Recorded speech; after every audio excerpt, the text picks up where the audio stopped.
तो आज हम कंपलसरी हिंदी के ग्रामर का एक टॉपिक है भाषा व्याकरण लिपि, उसको शुरू करते हैं। सबसे पहले हम जान लेंगे भाषा क्या है।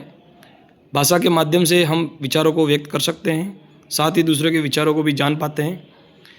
भाषा शब्द की व्युत्पत्ति जो है वो संस्कृत के भाष धातु से हुई है। अब आए बेटा भाषा के प्रकार। तो भाषा दो प्रकार की होती है, एक का नाम मौखिक, दूसरे का नाम लिखित होता है। और जो व्यक्ति आपस में वार्तालाप करने में जिन भाषा का प्रयोग करते हैं उसे मौखिक भाषा कहते हैं, जबकि पत्र लेख आदि में जो है लिखित भाषा का प्रयोग किया जाता है।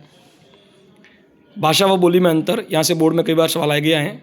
सीमित क्षेत्र में बोले जाने वाले भाषा के स्थानीय रूप को बोली कहते हैं या उपभाषा कहते हैं। भाषा को सीमित अविकसित रूप जो है वो बोली कहलाता है।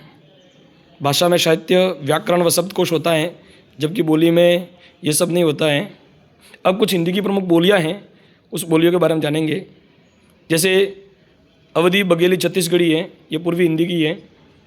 खड़ी बोली ब्रज, बांगरू, बुंदेली और कन्नौजी है, वो पश्चिमी हिंदी की है। मगही, मैथिली, भोजपुरी जो है वो बिहारी की है।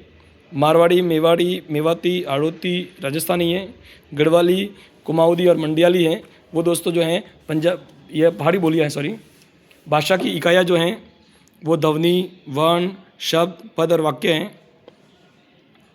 14 सितंबर 1949 ईस्वी को हिंदी को राजभाषा घोषित किया गया है।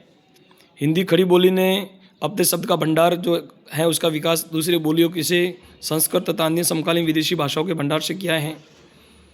और इसके बाद में संप्रेषण व्यवहार के कारण स्वाभाविक रूप से मौखिक भाषा सीखी जा सकती है। हम वार्तालाप करके मौखिक भाषा को सीख सकते हैं, जबकि लिखित भाषा की वर्तनी और उसी के अनुसार रूप जो है उच्चारण प्रयत्नपूर्वक सीखना पड़ता है। अब व्याकरण जो है उससे दो सवाल बनने लायक है जो बोर्ड बनाते हैं, और बोर्ड ने बनाया भी है दोनों सवाल। हिंदी व्याकरण हिंदी भाषा को शुद्ध रूप से लिखने एवं बोलने संबंधी नियमों की जानकारी देने वाला शास्त्र कहलाता है। भाषा को जानने के लिए व्याकरण को जानना बहुत जरूरी है, तो ये यहाँ से सवाल आ सकता है। हिंदी व्याकरण को 3 भागों में बांटा गया है, वर्ण विचार, शब्द विचार और वाक्य विचार। उसके बाद सीधा टॉपिक आता है लिपि का। भाषा की ध्वनियों को जिन लेखन चिन्हों में लिखा जाता है उसे लिपि कहते हैं। भाषा की मौखिक ध्वनियों को लिखकर व्यक्त करने के लिए जिन वर्तनी का प्रयोग किया जाता है उसे लिपि कहते हैं। अब किन किन भाषाओं की क्या क्या लिपि है उसके बारे में जानते हैं। सबसे पहले हिंदी, संस्कृत, मराठी, कोंकणी, नेपाली, इन सब की जो लिपि है वो देवनागरी है। अंग्रेजी जो है उसकी लिपि जो है वो रोमन है। इसके अलावा इसके जो इम्पोर्टेंट क्वेश्चन बनाए हुए वो देखते हैं अपन। गुरुमुखी पंजाबी भाषा जो है उसकी लिपि गुरुमुखी है। उर्दू भाषा की फारसी लिपि है। व्याकरण का शाब्दिक अर्थ विश्लेषण करना है। शब्दों के मेल से जब एक पूर्ण विचार प्रकट होता है उसे वाक्य कहते हैं। अब महत्वपूर्ण प्रश्न देख लो। भारत की प्राचीनतम लिपि कौन सी है? ब्राह्मी है। भारत की राजकीय भाषा कौन सी है? हिंदी है।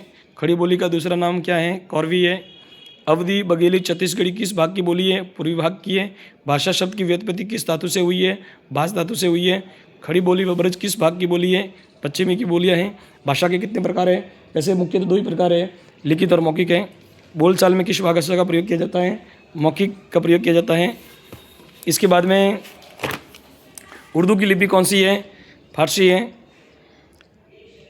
सीमित क्षेत्र में बोले जाने वाले भाषा के स्थानीय रूप को क्या कहते हैं? उपभाषा कहते हैं या बोली कहते हैं। जिसमें साहित्य, व्याकरण व शब्दकोश होता है उसे भाषा कहते हैं। हिंदी व्याकरण को मुख्यतः कितने भागों में बांटा गया है? 3 भागों में बांटा गया है। भाषा की ध्वनियों को जिन लेखन चिन्हों में लिखा जाता है उसे क्या कहते हैं? लिपि कहते हैं।